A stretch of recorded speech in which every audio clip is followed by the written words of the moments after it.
उख में दे दिया फांसी का,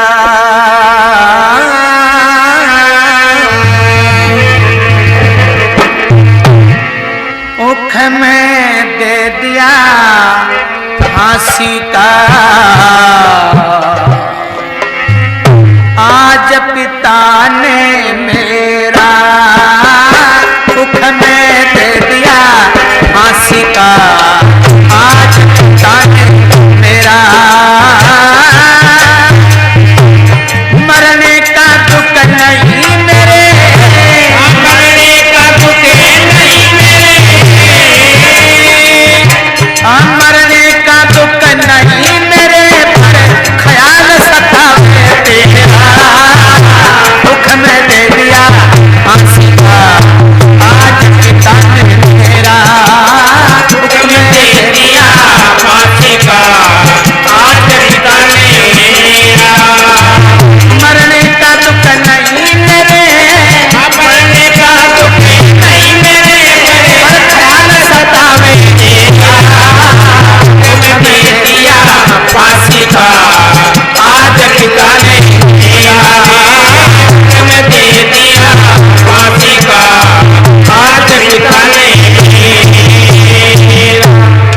सदनों बताया है, अपने छोटे भाई बसंत का रूप समझाया। आंखों से आंसू पहुंच करके रूप कहता है भाई बसंत के आंसू पहुंच करके उख में दे दिया फांसी का। आज पिता ने मेरा, पिताजी मेरा फांसी का हुक्म सुना दिया है, मगर मरने का दुख नहीं मेरे पर ख्याल सतावे। अरे मरना तो सबको है, आगे कोई पीछे, कोई पीछे कोई आगे, जाना सबको है, मर कोई नहीं है, लेकिन मेरे को मेरी जिंदगी का दुख नहीं है। अरे थोड़ी देर का ही दुख है मेरे लिए। बात भी सही है सदनों कि आदमी अकस्मात आदमी की मौत हो जाती है तो उसको ये मालूम नहीं रहता है। हकीकत बात है कि भाई हमारे गांव में आजकल तो बुजुर्ग हो गया, गोपी राम हो रहे गायक कलाकार, रैदासु कहे, रेगणु कहे, वो अच्छा विद्वान आदमी है, लेकिन बुजुर्ग हो गया, उसके अटैक आ गया, तीन बार आ चुका, उसमें बच गए, लेकिन तीसरी बार में बच गए वो। तो उसको मैंने पूछा यार गोपी राम जी हैं, बताओ भाई अटैक आता है तो क्या परेशानी? बोला कोई परेशानी हो ना हो, एक दर्द उठता है यहाँ और फिर दर्द उठ चक्कर आ जाए बस, और पता ही होता है फिर आगे क्या होता है। तो हकीकत में मेरे सदनों दर्द होता है किसके? जीव के। जब तक ये शरीर में प्राण रहता है ना, जीव रहता है, तब तक आदमी को दर्द महसूस होता है। उंगली का नाखून उखड़ जाए, डॉक्टर थोड़ी पट्टी बांधे, बोला जी धीरे धीरे बांधो, ज्यादा खींचतानी मत करो, बोला धीरे बांधो। तो मेरे सदनों जब आदमी की मृत्यु हो जाती है, जब आदमी की मृत्यु हो जाती है तो उसको जलाते हैं, शरीर को जलाते हैं, तो क्या कुछ कहता है क्या? कहनी मारा तो चला जाता है। तो रूप कहता है मेरे को तो थोड़ी देर का ही दुख है, गले में फांसी का फंदा डालेंगे, ऊपर मेरे को लटका देंगे, 2-3 मिनट लास्ट जीव दुख पाएगा, घबराऊंगा, तड़फड़ाऊंगा, लेकिन फिर मैं तो मर जाऊंगा। मगर तेरा क्या होगा? तो सारी जिंदगी मेरी याद में रोता रहेगा। तो भाई तू ना सुख से जी सके, ना खा सके, ना मर सके, तो दुख है तेरा। तो रूप को भाई बसंत कहता है। तो सुनो भाई साहब, आप मेरे बड़े भाई हो, पिता के समान हो, मैं आपसे छोटा हूं, आपका कोई दोष नहीं, फिर भी आज आपको फांसी का हुक्म दे दिया पिताजी। क्यों? उस मौसी बैरन के बैठाऊ में आकर के, उसकी सीख मान करके, झूठी बात मान करके, और भाई आपको फांसी का ऑर्डर सुना दिया। तो मैं भी तो आप ही का भाई हूं, आज नंबर आपका है, कल नहीं परसों तक मेरा नंबर भी आ जाएगा। वो बैरन मौसी मुझे कुछ कहेगी, मैं उसकी बात नहीं मानूंगा, जो तेरे में हाल वो मेरे में भी हो जाएगा। तो मैं तेरी साथ ही मर जाऊंगा। आज ही तो जगत में नाम तो होगा कि वो था भाई, जब अपने भाई की साथी फांसी पर लटक गए, लेकिन भाई के बिना नहीं रहा, तो दुनिया में नाम तो होगा। मैं तो तेरी साथ ही मरूंगा। नौकर कहता है मैं तो ऑर्डर एक का ही है। अरे मरना है, मैं तो चाहे आपसे लड़ करके मर जाएंगे, मैं तो मरना है। एक नौकर कहता ठीक है कोई बात नहीं। नौकर गया राजा जी क्या बात? आपका छोटा पुत्र बसंत ये कहता है कि भाई के साथ मरूंगा वरना भाई को नहीं मरने दूंगा। राजा कहता है इसका मतलब उसका साथ देना चाहता है, तो अगर वो मरना ही चाहता है तो फिर देर किस बात की, जाओ उसको फांसी पर लटका दो। तो दोनों को फांसी की सजा सुना दी। अब मेरे सदनों नगर निवासी अब पूरे नगर निवासी राजा के दरबार में आ जाते हैं। अब मेरे सदनों लकड़ी का तख्ता डाल लिया और लकड़ी के तख्ते के ऊपर दोनों को फांस यानी ऊपर चढ़ा देते हैं कि गले में फांसी का फंदा डाल करके और नीचे से लकड़ी का तख्ता निकाल लिया जाएगा। जो उल जाएंगे गाड़ी दोगड़ी बाद में सांस निकल जाएगा। तो मेरे सदनों सब नगर निवासी बैठे सबके सामने रूप और बसंत को वो जल्लाद क्या करते हैं, फांसी देने की तैयारी करते हैं। तो बताया फांसी के तख्त पर ले जा करके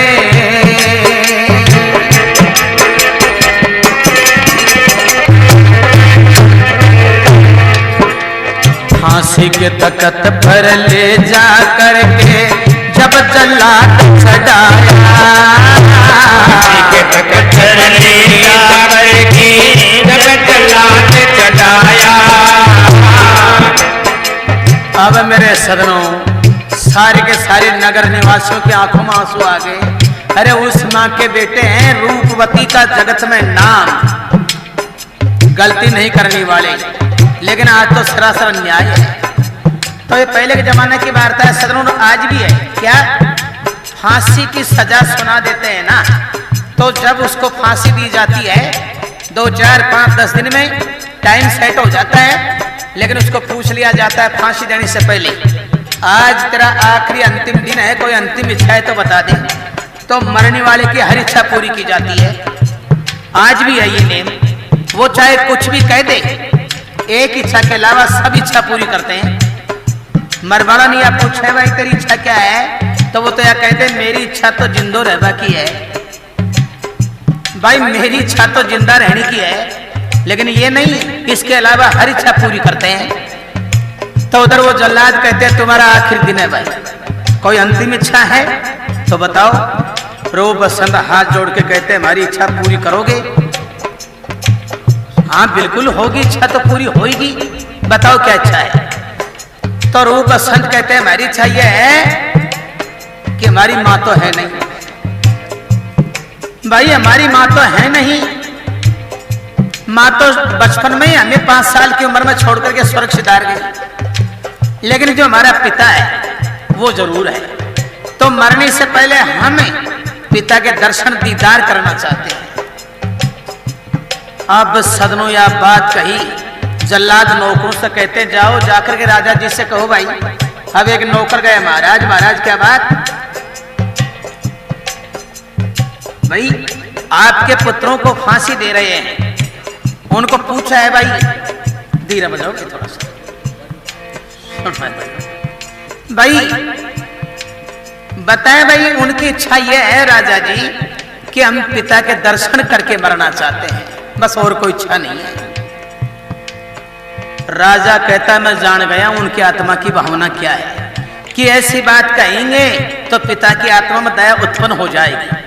पिता की आत्मा में दया उत्पन्न हो जाएगी तो भाई हमारी जान बख्श देंगे। बस यही है उनका मतलब, उनका मकसद ही है। बोले ना दर्शन दूंगा ना दर्शन करूंगा, और कोई बात है तो पूरी कर देना। नौकर जाकर के कहते भाई आपका पिता इनकार हो गया, कोई इच्छा है तो बता दो। बोले और तो इच्छा है भी नहीं। तो मेरे सदनों अब गले में फांसी का फंदा पहना दिया, सारे के सारे नगर निवासी रो रहे। अब राजा खड़क सिंह उसका भाई था धीर सिंह नाम का, जो रूप बसंत का क्या लगता था, वो चाचा लगता था। तो चाचा तो है उर्दू भाषा में, चाचा तो है उर्दू भाषा में, और अपनी भाषा है काका जी। वो काका जी लगता था रूप और बसंत का, वो भी सामने बैठा था। धीर सिंह बड़ा वीर था, आत्मा में दया आ गई। बताया फांसी के तख्त पर ले जा करके जब जल्लाद चढ़ाया, फांसी के तख्त पर ले जा करके जब जल्लाद चढ़ाया। चाचा धीर सिंह को दया आ गई, चाचा धीर सिंह को दया आ गई, झट तलवारे उठाया। धीर सिंह को दया आ गई, झट तलवारे उठाया। फांसी का फंद छुड़ाया,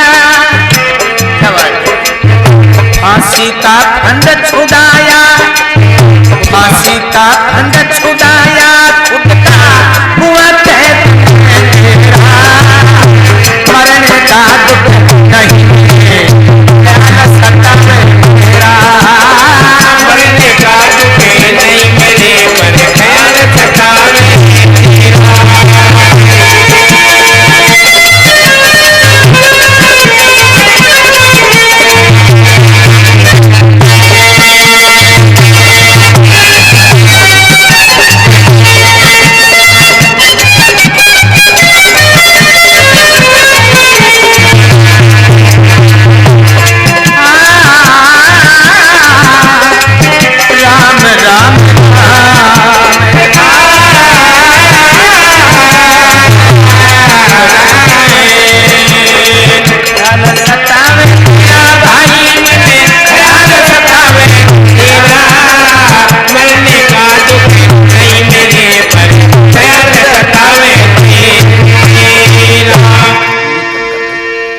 अब मेरे सदनों, धीर सिंह की आत्मा में दया आ गई।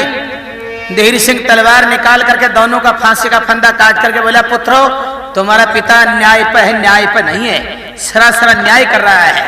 आज मेरा भाई है बेटा, लेकिन अन्याय कर रहा है। तुम तुम्हारी जान बचाओ, यहाँ से निकल जाओ। तो गुप्त रास्ते से रूप और बसंत को निकाल देता है।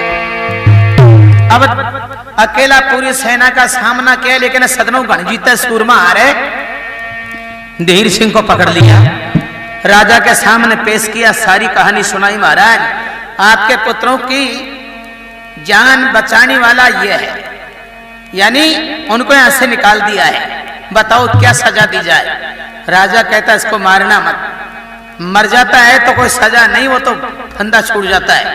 सजा तो उसे कहते हैं भाई, सजा उससे कहते हैं जो कि जीते जी दुख भोगे, तो उसके हाथों में पैरों में बेड़ियां डाल दो और कैद में पटक दो।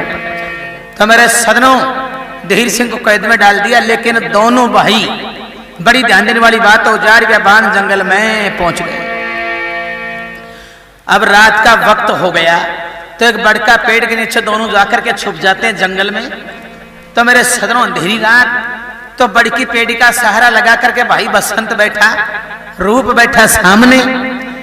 तो मेरे सदनों बताते हैं, जब परमात्मा सुख देते हैं ना, तो उसको दुख देने वाला संसार में कोई नहीं है, और जब भगवान दुख देते हैं तो कोई सुख देने वाला नहीं है। तो भगवान उनको दुख दे दिया। अब क्या परमात्मा की माया फिर गई कैसे? बड़की पेड़ी का सहारा लगा करके भाई बसंत बैठा था, तो बताया दुखिया ने दुख हो गया, कित फोड़े इस भाग ने, एक आसरा भाई का था, वो भी डस लिया काले नाग ने।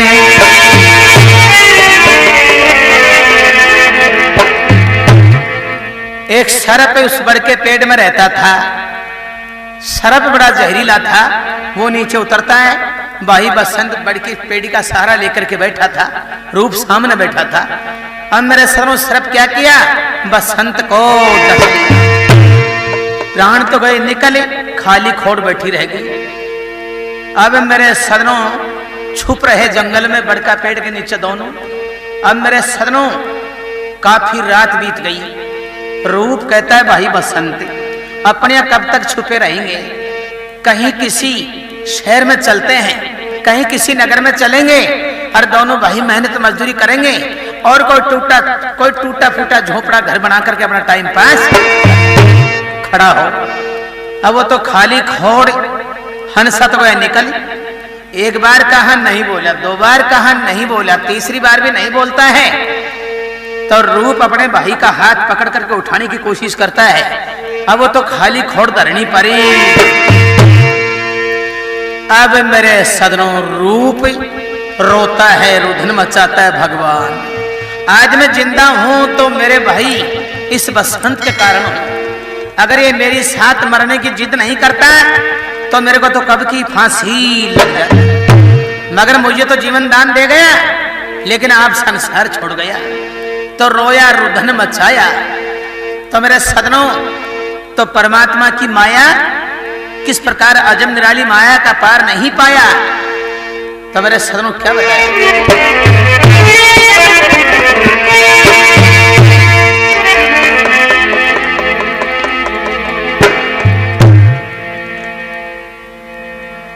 साजिंदा गए हैं,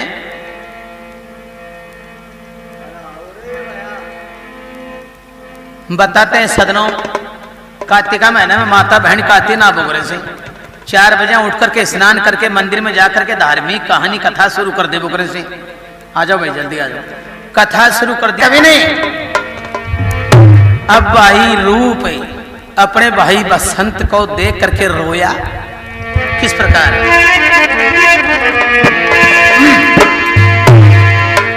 भगवान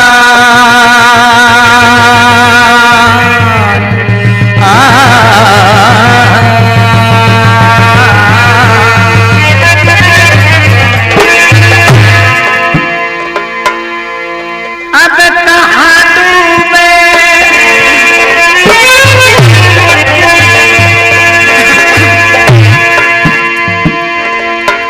ए जी कहाँ डूबे मर जाऊं। इन दुखों के सामने परमात्मा मैं करूं तो क्या करूं। कहाँ डूबे मर जाऊं, सत्यानाश हो लिया।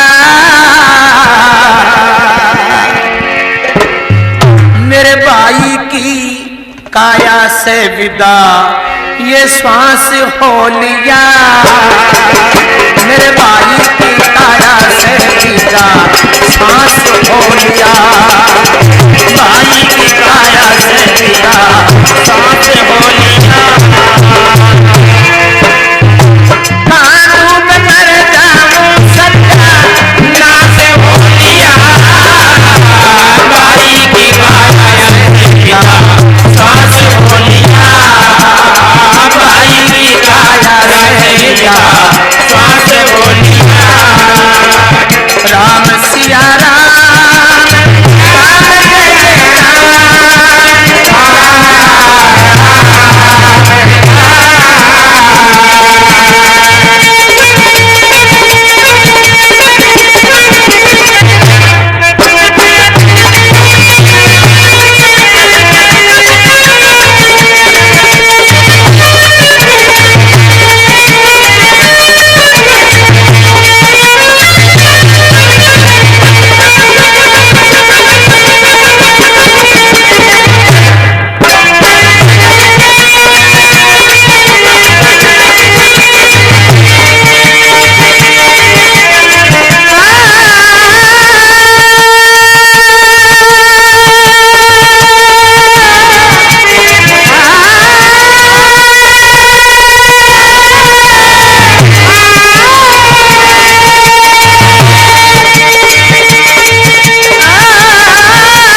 बुरी करी कर तार धरण पड़े, रोया रुदन मचाया।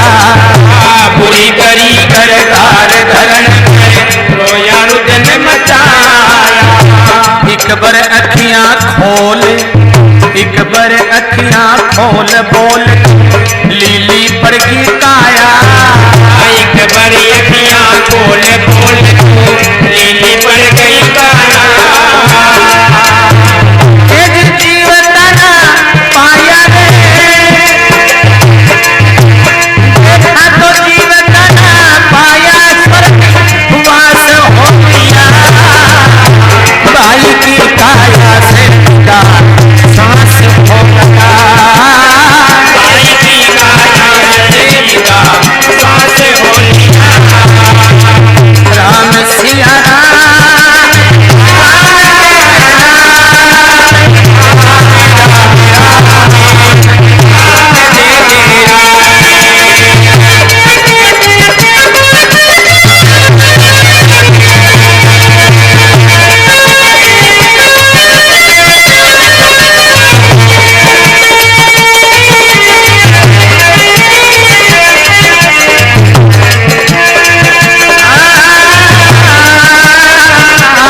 मेरे सदनों बताया है तो बड़ी ध्यान देने वाली बात है मेरे सदनों। अब उधर बसंत तो सुरक्षिदार गया। अब भाई रूप रोता हुआ, भाई रूप रोता हुआ मेरे सदनों मन में विचार लगाए, मेरा भाई का क्रियाक्रम करूं मेरे हाथों से, मेरा फर्ज बनता है। तो भाई मैं अब कोई सामग्री नहीं है, तो मेरे सदनों रूप क्या करता है, अपने भाई बसंत को वापस उस बड़की पेड़ी का सहारा दिला दिया। बड़का पेड़ का सहारा दिला करके और वहां से चलता है। तो एक शहर था, शहर का नाम क्या था, शहर कुंवरगढ़। तो शहर कुंवरगढ़ की तरफ रवाना हो जाता है। अब मेरे सदनों उस शहर कुंवरगढ़ में एक राजा था। राजा बड़ा ज्ञानी विद्वान राजा था, लेकिन वो था संतानहीन। राजा था संतानहीन, कोई पुत्र नहीं था, यानी कोई पुत्र नहीं हुए। तो राजा की अवस्था ढल गई, वृद्ध अवस्था हो गई। कहां, शहर कुंवरगढ़ का राजा। अब उसी रात का जिक्र मेरे सदनों राजा का भगवान के द्वार से बुलावा आ गया। राजा का बुलावा आ गया तो राजा का जीव घबराया। अब राजा मेरे सदनों सब नौकरों से कहता है, सुनो सुनो क्या बात। बोला भाई मेरा आखिरी दिन आ लिया। अब नौकर चौतरफा होकर के कहते, महाराज आपने तो बड़ा न्याय कर दिया। क्या बात भाई, आपका तो बुलावा आ गया भगवान के द्वार से, तो भाई आप तो वैसे मर रहे हैं, लेकिन हम भी मरेंगे। राजा कहता है तुम क्यों मरोगे, हम लड़ लड़ करके मरेंगे। अगर आप जीते जी किसी नौकर को यहाँ का राजा बना देते तो बोले लड़ाई नहीं होती, लेकिन आपके मरने के बाद में तो मैं कहूंगा राजा मैं बनूंगा। फिर दूसरा कहेगा नहीं जी मैंने ज्यादा सेवा की मैं बनूंगा। तो राजा कहता है तो भाई ऐसे तो फैसला हो नहीं सकता, ऐसे तो फैसला हो नहीं सकता, और ज्यादा समय मेरे पास में है नहीं, लेकिन अब ये मेरा फैसला सुनो, मैं तुम्हें लड़ाऊंगा नहीं। तुम सबने मेरी सेवा की है, राज तो एक ही करेगा, सेवा सबने की है राज के लालच में।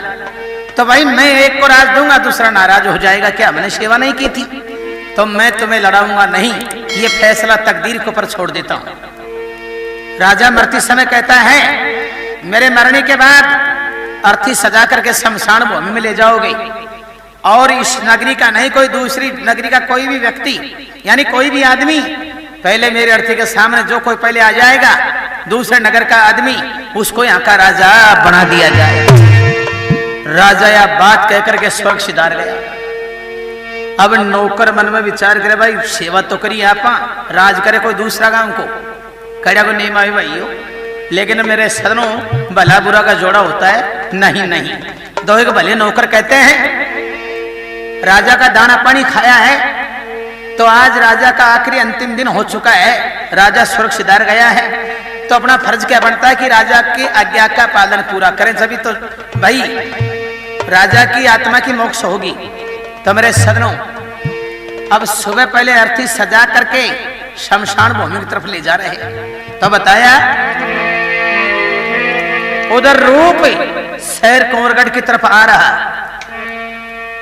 क्रिया कर्म करो भाई का, क्रिया कर्म करो भाई का, शहर की सुधि लगाई, क्रिया कर्म करो भाई का, शहर की सुधि लगाई, क्रिया कर्म करो भाई का, अब शहर की सुधि लगाई, क्रिया कर्म करो भाई का, शहर की सुधि लगाई, मिस्टर देश में मिस्टर देश में शहर कुंवरगढ़ वहां पर पहुंचा जाई, मिस्टर देश में शहर कुंवरगढ़ वहां पे पूछा जाई, मिस्टर देश में शहर कुंवरगढ़ वहां पर पहुंचा जाई।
सदनों, अब शहर कुंवरगढ़ का राजा ये बात कह करके स्वर्ग सिधार गया कि मेरी अर्थी के सामने जो कोई दूसरे नगर का आदमी पहले जो आएगा उसको यहाँ का राजा बना दिया जाएगा, यहाँ का राज काज उसके हवाले कर दिया जाएगा। तो मेरे सदनों, क्रियाकर्म करूं भाई का शहर की शुद्धि लगाई और मिस्टर देश में शहर कुंवरगढ़ वहां पर पहुंचा जाई। रात अंधेरी हो रही थी, अब सुबह प्रकाश हो लिया, सुबह का वक्त हो गया। अब सुबह प्रकाश हो लिया और भाई की काया से विदा श्वास हो लिया। तो मेरे सदनों, सुबह का वक्त होते होते रूप उसी शहर कुंवरगढ़ नगर में परमात्मा की, अब परमात्मा की माया हुई। सबसे पहले मेरे सदनों वो रूप ही मेरे सदनों राजा के अर्थी के सामने आ गया। अब मेरे सदनों राजा के नौकर कहते हैं रूप को, बोला जी आप राजा हो, राजा हो, राजा हो। रूप कहते भाई लोगों, मैं राजा रूजा नहीं, मैं तो कंगाल हूं, मैं गरीब हूं, मैं काहे का राजा हूं। बोले आज से आप यहाँ के राजा हो। तो मेरे सदनों रूप को समझाया किस प्रकार जो राजा का देहांत हो गया, उस राजा का कोई पुत्र नहीं था और उनका ये कहना था भाई मेरे मरने के बाद में मेरी अर्थी के सामने जो पहले आएगा दूसरा नगर का व्यक्ति, उसको यहाँ का राजा बना दिया जाएगा। तो आपकी तकदीर खुल गई, आप ही आ गए, कोई बात नहीं। तो मेरे समूह शहर कुंवरगढ़ का रूप को राजा बना दिया। अब सुबह का वक्त हो ही गया था। अब राजा रूप मन में विचार लगाए, मेरा भाई बसंत का शरीर को लाऊंगा और मैं मेरे हाथों से क्रियाकर्म करूंगा। तो रथ जोकर के नौकरों को साथ लेकर के रूप जंगल की तरफ रवाना हो जाता है। उससे पहले ही जहां भाई बसंत का शरीर था, बड़की पेड़ी का सहारा लगा करके बैठा गया था, उसी जंगल में क्या परमात्मा की माया होती है। मेरे सदनों, भगवान शिव और पार्वती मृत्यु लोक घूमने के लिए आ गए।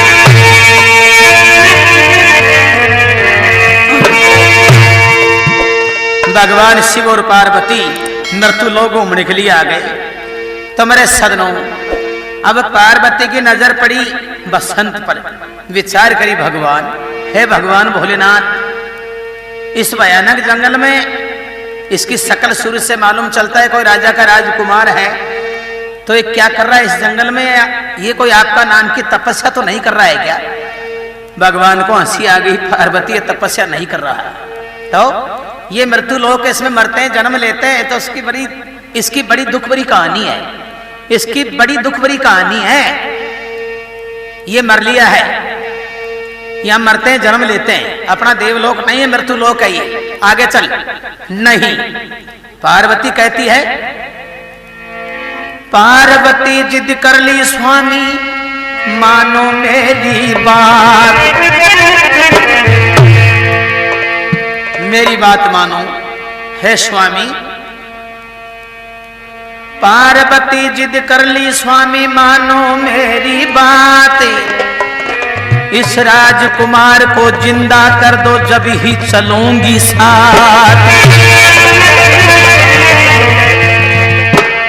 इसे जिंदा करो भगवान। भगवान भोलेनाथ कहते हैं, पार्वती तेरी जिद के सामने मैं हमेशा हारता आया हूं, इसको जिंदा तो कर दूंगा लेकिन आगे मृत्यु लोक तेरे को घुमाने के लिए नहीं ले जाऊंगा। पार्वती मन में सोची किसी का भला हो जाए वही कैसा, ठीक है। तो मेरे सदनों, पार्वती की जिद का आगे भगवान शिव हताश हो लिया और भाई की काया से विदा श्वास हो लिया। भगवान भोलेनाथ क्या करते हैं, अपनी योग माया से उस बसंत को जिंदा कर देते हैं। जैसे बसंत की आंखें खुली, उससे पहले भगवान शिव और पार्वती अंतर ध्यान हो गए। बसंत देखा चौतरफा, भगवान मेरा भाई रूप कहां गया, कहां गया? आगे निकल गया, जंगल से आगे निकल गया। अब उधर मेरे सनों भाई रूप आया, नौकरों को साथ लेकर के रथ जो करके कि भाई का शरीर को लेने के लिए देखा तो भाई बसंत का शरीर नहीं मिला। हे भगवान, मेरा भाई बसंत का शरीर को कौन ले गया? रोया। नौकर कहते महाराज ये जंगल है, इसमें नार वगैरह, शेर चीता, नार वगैरह शेर चीता घूमते फिरते रहते हैं, कोई ना कोई शेर तुम्हारा भाई का शरीर को खा गया, वो भी एक गति मुक्ति है जो किसी का काम तो आया, चलो वापस चलो। तो रूप को समझा करके शहर कुंवरगढ़ में ले जाते हैं। बसंत क्या करता है, एक सेठ जी का जहाज था, समुद्र में चलता था, उस जहाज में जाकर के नौकरी करता है। तो बड़ी ध्यान देने वाली बात है मेरे सदनों, अब परमात्मा दीनबंधु दीनानाथ दुख देने वाला, अब कैसे उनका मिलान भी करते हैं।